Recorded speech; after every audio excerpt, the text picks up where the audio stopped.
Hey World History, welcome to U15-L2 World War II Japan. So, learning targets describe the social, political, and economic causes and main turning points of World War II. Identify major developments in science, medicine, and technology, and analyze their benefits and dangers. So, today, as usual, watch the Ed Puzzle questions in blue text or ones that I want you to answer directly in the Ed Puzzle. Anything in red text you need to write down on your study guide, so make sure you're following along with your study guide. Oh my gosh. All right, so first of all, we have a map of Japan. So this is a modern day map of Japan, by the way, but there are some cities that I want to point out to you. The first one is going to be Tokyo. So Tokyo is located right here. Then we also have Hiroshima. That's going to be a very key factor or key city when it comes towards the end of the war. Same thing with Nagasaki. So, question for you: what do you know about Japan's involvement in World War II? I'm assuming most of you probably said the atomic bomb. So, there are the two sides of the war. So, we have the Axis side, which is Japan, Italy, and Germany, which we'll talk about how they became an alliance today. Then we also have the Allies, which is France, the United States, Britain, and Russia. And today we're going to talk about how the United States got involved with World War II because it has a lot to do with Japan.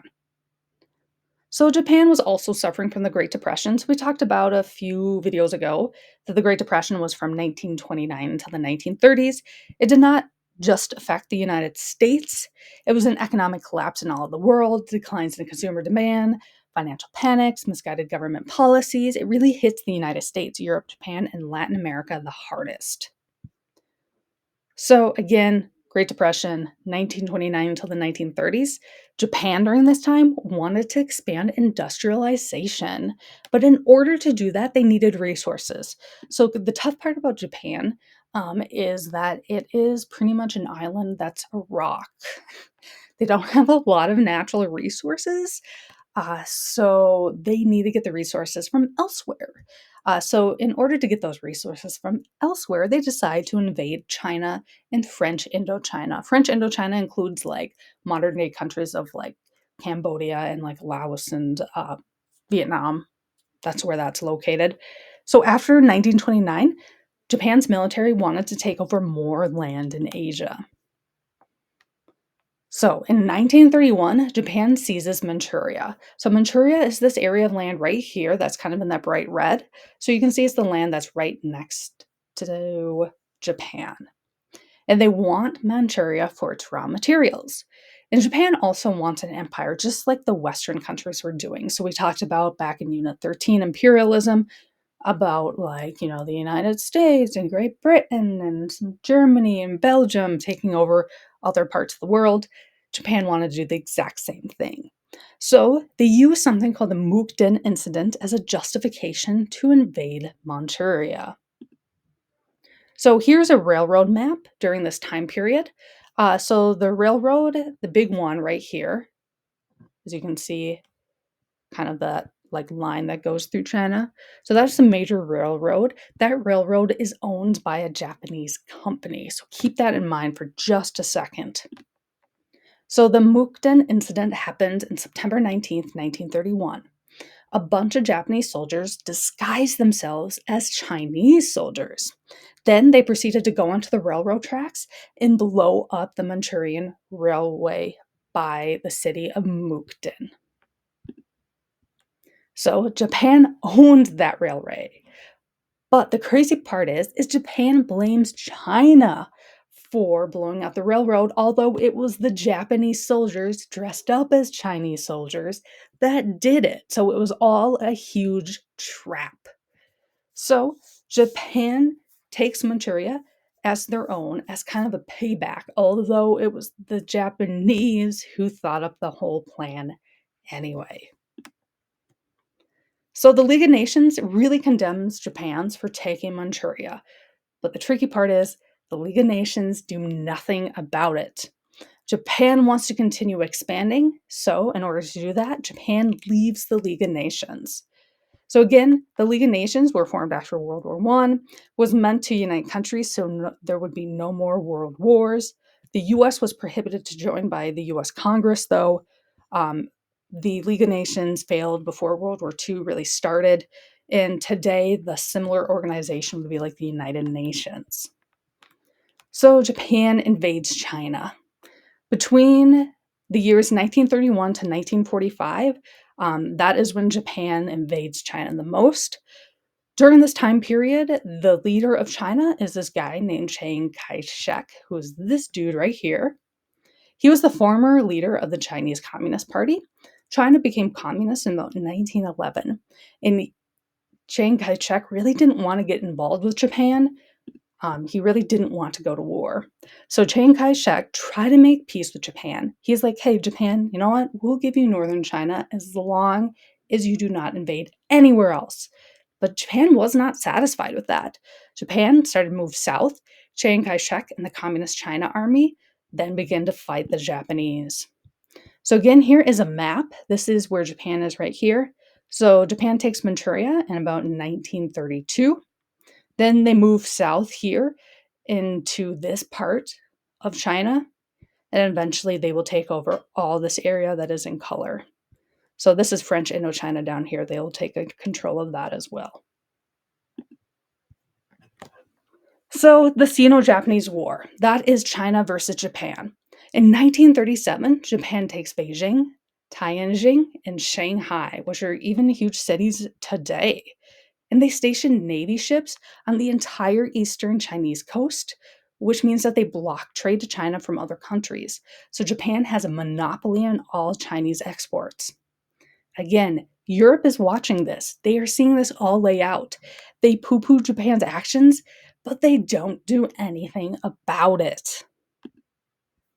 So Chiang Kai-shek does something really, really stupid to try to slow down the Japanese army. So he decides to blow up a dam on the Yellow River. So the Yellow River is this major river here in China. You can see it right here. Okay. So he floods the Yellow River. It kills about 890,000 Chinese civilians. And on top of that, 5 million Chinese people are now homeless or had significant damage to their homes. As you can see in this picture right here, this is like a street, and people are literally just rowing their boats down the street. So, what are Japan's goals? There are 4 of them. First one, wanted to create a new order in East Asia, meaning Japan wanted to be kind of the leader of Asia. 2, create an industrialized society. 3, they want Soviet Siberia, which is this land right here in Russia, because it had a lot of natural resources such as coal, natural gas, diamonds, gold, and iron. They also wanted to teach Asian countries to be more like the West, to be more modernized like the Western countries are. So, Japan, they take the capital of Beijing/Peking in 1937, which is located right here. Britain had strong business ties in China, so they really saw Japan as a threat. Japan also attacks the French-ruled Indochina, which is right down here, including countries like Vietnam and Laos, back in 1940. So you're probably like, okay, why did Japan become allies with Germany and Italy then? Great question. I'm going to kind of go through a little bit of a diagram, I guess, of how that happened. So you have to kind of think of the saying, the enemy of my enemy is my friend. So let's start with Britain and France. So Britain and France, they are allies. Japan hates France. France hates Japan. Japan hates Great Britain. Great Britain hates Japan. So they are enemies. Same thing with Germany. Germany hates France and Britain. France and Britain hate Germany. Same thing with Italy. Italy hates France and Great Britain. And Great Britain and France hate Italy. So Germany, Japan, and Italy all have a great idea. They should all be friends because they all hate Great Britain and France. So that is where they make their allyship, because the enemy of my enemy is my friend. All right, so This is how the two sides of World War II came to be. So we have the Axis powers, which is Japan, Italy, and Germany, and the Allies, which is France, America, which we'll talk about in just a couple of slides from now, Great Britain, and Russia, which we'll also talk about in a bit. So Rome, Berlin, Tokyo axis becomes known as the Axis powers. They agreed to not interfere with expansion plans, and they had a common goal, which was anti-communism. So Japan wants resources in French Indochina. Again, copper, gold, natural gases, iron, as well as trees. So US is really mad that Japan attacked French Indochina because the US and French, they're friends. US put an oil, metal, and airplane embargo on Japan. And this ultimately leads to Pearl Harbor in 1941. And we'll talk about that in just a second. So, for example, here's a political cartoon that has like the US and they're kind of like, shutting off the hose of oil. And that means that Japan doesn't get the oil to run their tanks and do military stuff. So, who's running Japan? Great question. Uh, Technically, it's Emperor Hirohito. This is Emperor Hirohito right here. This is him in the 1980s, but he's just an emperor, so he's more of a figurehead. So there is an emperor today in Japan, like still today in 2025. Here's the picture of the current emperor, Naruhito. The real person who was running Japan during World War II was this dude right here. His name is Hideki Tojo. He was the prime minister. He's really the one calling the shots in Japan. Okay, so again, Japan is right here. It'll start gaining more and more territory here in China and then down here into French Indochina. So December 7th, 1941. What do y'all know about Pearl Harbor?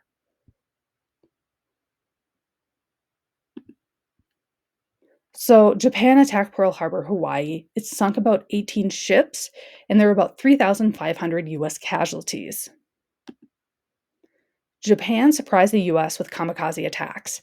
So kamikaze means divine wind, and it's named after the wind that stopped the Mongol invasion of Japan in the 1200s, which we did indeed talk about if you were with me semester number 1. We talked about that way back in Unit 6. So kamikaze is when airplanes are loaded with gas, bombs, and other explosives. The pilots would then crash the plane into targets like US ships. The pilot would blow up and they would try to kill as many Allied soldiers as they could or sink a ship. So the kamikaze crashes sank about 34 Allied ships total. And the attack was thought up by the Japanese Navy general Isoroku Yamamoto, which is going to be this dude right here. Now, he actually had very close ties to the United States. So he studied at Harvard as a Navy officer in 1919 until 1921. And he studied under the US Navy in the 1920s. So here's Yamamoto right here. Here's the US Secretary of the Navy. So he's the head honcho of the Navy. And we also have the Chief of US Naval Operations. He's also a big shot. So, Yamamoto really hated the US Navy. He thought that they were not disciplined enough. He just thought that the Navy officers just wanted to sit around and play poker. So he learned the strengths and the weaknesses of the US Navy. Yamamoto also funded the project for making the Zero. So the Zero is a very famous airplane in World War II. It was built by the Mitsubishi Company. Yes, the same Mitsubishi that still makes cars today. And it was the fastest plane in 1940. And many of these Zero airplanes were turned into kamikaze planes. So the reason why Japan attacks the US is because they put an oil embargo on them. And Japan went to war to improve their access to oil and other natural resources. So the US finally joins the war. So prior to World War II, the US practiced isolationism. The US saw World War II as like a European Japanese conflict, not the US. They wanted to be isolated from World War II, so they vowed to stay out of World War II, although they still sent supplies to the Allies, kind of like they did in World War I, and they didn't want to provoke either Allies nor Axis powers. So after Pearl Harbor, the US is super duper mad at Japan that they killed and sank ships, so they join World War II on December 8th, 1941, the day after Pearl Harbor. And they join the Allies, which is Great Britain, Russia, and France. So here's a newspaper article about the US. It says, US at war. Japan's planes attack at Pearl Harbor and Manila. Again, here are the two sides. The Axis, we have Japan, Italy, Germany. Allies is France, America, Britain, and Russia. So wrap this up. Today we learn about the Axis, the Allies, Pearl Harbor, kamikaze, Isoroku Yamamoto, and isolationism. Next up, we're going to do U15-L11, World War II, Japan Part 2. If you have questions, comments, or want to learn more, please let us know. We're happy to help. Thanks for watching. Bye.